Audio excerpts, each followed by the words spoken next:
ओम शांति। देहें आज की साकार मुरली से मनन योग्य प्रश्नोत्तर। पहला प्रश्न है, कौन सी उत्कंठा बच्चों में हमेशा होनी चाहिए जो बाप में भी है? उत्तर है, जैसे बाप सबकी बिगड़ी बनाते हैं, बच्चों का भाग्य संवारते हैं, तो बच्चों में भी यही उत्कंठा रहनी चाहिए कि कैसे हम बिगड़ी को बनाएं। बिगड़ी को सुधारने वाला एक ही बाप है। तो जैसे तुम सुधरे हो वैसे ही लगन लगी रहे कि कैसे जाकर दुखी आत्माओं की सहायता करें। बाप की जो उत्कंठा है वह केवल सपूत बच्चे ही पूरी कर सकते हैं। बच्चों की बुद्धि में उत्कंठा लगी रहनी चाहिए कि कैसे सबको ज्ञान सुनाएं, सुख का रास्ता दिखाएं। मित्र संबंधियों को भी समझाना चाहिए। तो हम तो बाप से वर्षा ले रहे हैं, तो ख्याल आना चाहिए कि कैसे जाकर किसी को समझाएं, भाषण करें, घर घर जाएं या मंदिरों में जाएं। बाप मत देते हैं कि तुम्हें सबको परमात्मा का परिचय अवश्य देना है। वह विश्व का रचयिता है, मालिक है, लेकिन खुद मालिक नहीं बनता है, बल्कि तुम बच्चों को विश्व का मालिक बनाता है। तो हमें उनसे से ऊंच वर्षा मिल रहा है, तो तुमको भी दिल में आनी चाहिए कि कैसे हम अपने भाई बहनों को रास्ता बताएं। किसी को दुखी या रोगी देखा जाए तो जैसे रहम आता है, इसी प्रकार सभी दुखी आत्माओं को देखकर तुम्हें रहम होना चाहिए कि कैसे हम इनको सुख धाम का रास्ता बताएं। क्या रावण कोई व्यक्ति का नाम है तथा रावण राज्य कैसे बनता है? रावण किसी करैक्टर का नाम नहीं है, बल्कि रावण की मत मनुष्य को बिगाड़ती है। रावण भी एक है और राम भी एक है। पांचों विकारों को मिलकर कहते हैं रावण। अर्थात जैसे रावण के 10 सिर दिखाते हैं, तो उसमें 5 विकार पुरुष के और 5 विकार स्त्री के, वही रावण होता है। तथा सभी आत्माओं में रावण राज्य, अर्थात सभी औरत और पुरुष दोनों में पांचों विकार हैं, तो इसीलिए इस दुनिया को अब रावण राज्य कहा जाता है। रावण अर्थात विकार। रावण अपना राज्य स्थापन करते हैं तथा सभी को शोक वाटिका में ले जाते हैं। वह बिगाड़ते हैं और परमात्मा हमारी बिगड़ी को बनाते हैं। रावण राज्य में सभी में विकार है। तुम जानते हो, हम में भी पांचों विकार थे। अभी हम श्रीमत पर निर्विकारी बन रहे हैं, अपनी बिगड़ी को सुधार रहे हैं। दूसरों के कल्याण के निमित्त कौन सी आत्माएं बन सकती हैं? दूसरों के कल्याणार्थ बनने के लिए सबसे पहले हमें भरपूर होना पड़ेगा ज्ञान से, गुणों से, धारणा से। तो जो बाबा के दिए हुए अविनाशी ज्ञान रत्न हैं, जिन बच्चों को उन रत्नों की पूरी पक्की धारणा होगी, वे ही बहुतों का कल्याण करने के निमित्त बन सकते हैं। इस पढ़ाई में पैसे आदि की कोई भी दरकार नहीं है। सारा मदार है पुरुषार्थ पर। जो जितनी पढ़ाई करेगा, बाप को याद करने की मेहनत करेगा, वही ऊंच पद पाएगा तथा वही बहुतों के कल्याण के निमित्त बनेगा। तथा दूसरी बात बाबा समझाते हैं कि दूसरा बच्चों में शौक होना चाहिए कि बाबा हमको सर्विस पर भेजो, हम जाकर औरों का कल्याण करें। परंतु बच्चे बाबा को कभी नहीं बोलते। तो आज बाबा कहते हैं, तुम बच्चों का धंधा ही है सच्ची गीता सुनाना। सिर्फ 2 ही अक्षर हैं, अल्फ और बे, अर्थात परमात्मा को और अपने स्वर्ग को याद करो। सबसे पहली और सबसे अच्छी युक्ति यही है। इस पहेली को समझने से ही तुम मुक्ति व जीवन मुक्ति को 1 सेकंड में पा सकते हो। आज बाबा मुख्य किस विकार को खत्म करने के लिए कह रहे हैं? आज बाबा मुख्य रूप से क्रोध के अंश व वंश को खत्म करने के लिए कह रही हैं कि बहुत बहुत मीठा बनना है। क्रोध का अंश मात्र भी तुम में नहीं रहना चाहिए।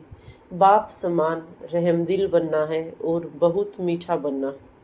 सबसे बड़ी कमजोरी कौन सी है जिसे जीतने से महाबलवान बन सकते हैं? आज के वरदान में बाबा बताते हैं सबसे बड़ी कमजोरी है देह अभिमान, क्योंकि इस देह अभिमान का सूक्ष्म वंश बहुत बड़ा है। तो देह अभिमान की बलि चढ़ाना अर्थात अंश और वंश सहित समर्पित हो जाना, मन मनाभव हो जाना, अपना तन मन धन बाबा को दे देना, ऐसे बलि चढ़ाने वाले ही महाबलवान बनते हैं।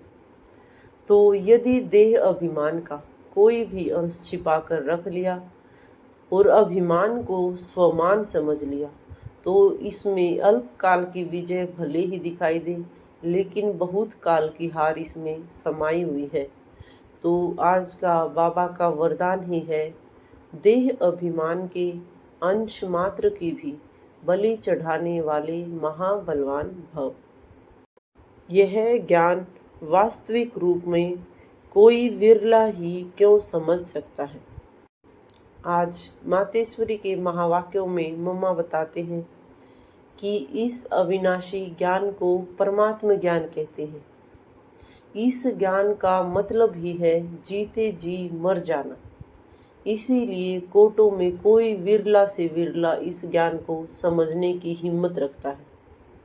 यह तो हम जानते हैं कि यह ज्ञान इससे हम प्रैक्टिकल जीवन बनाते हैं। हम जो सुनते हैं वो प्रैक्टिकल में बनते हैं।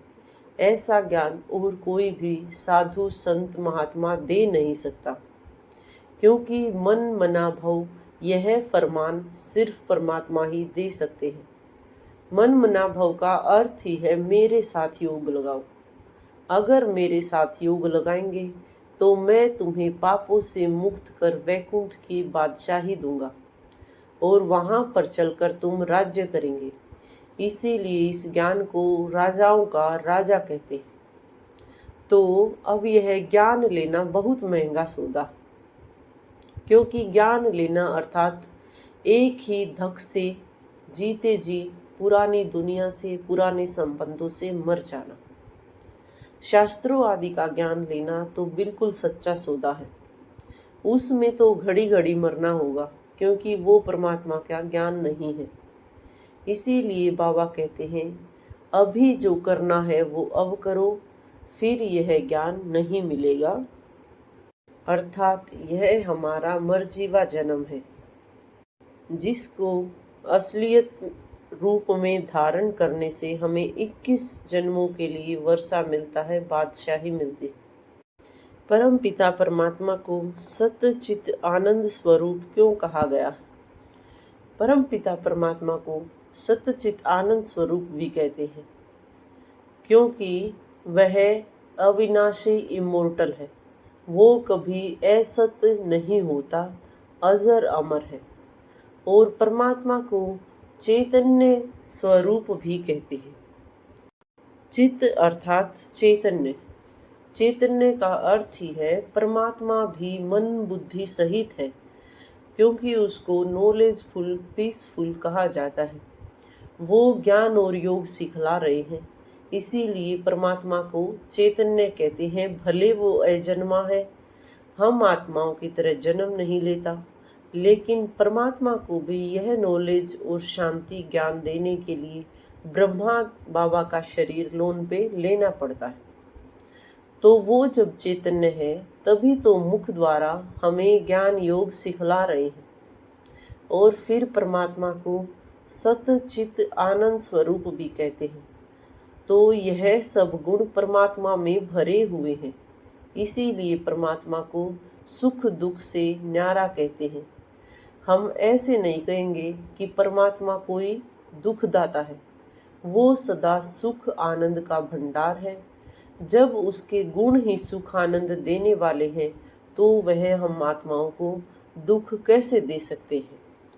इसीलिए परमात्मा का एकमात्र नाम सतचित आनंद स्वरूप कहा जाता है। आज का स्लोगन है, इच्छा नहीं थी लेकिन अच्छा लग गया, यह भी जीवन बंध स्थिति है। आज की मुरली से स्वमान है, मैं मास्टर सर्वशक्तिमान आत्मा हूँ, मैं सर्विसेबल आत्मा हूँ। धन्यवाद। ओम शांति, ओम शांति, ओम शांति।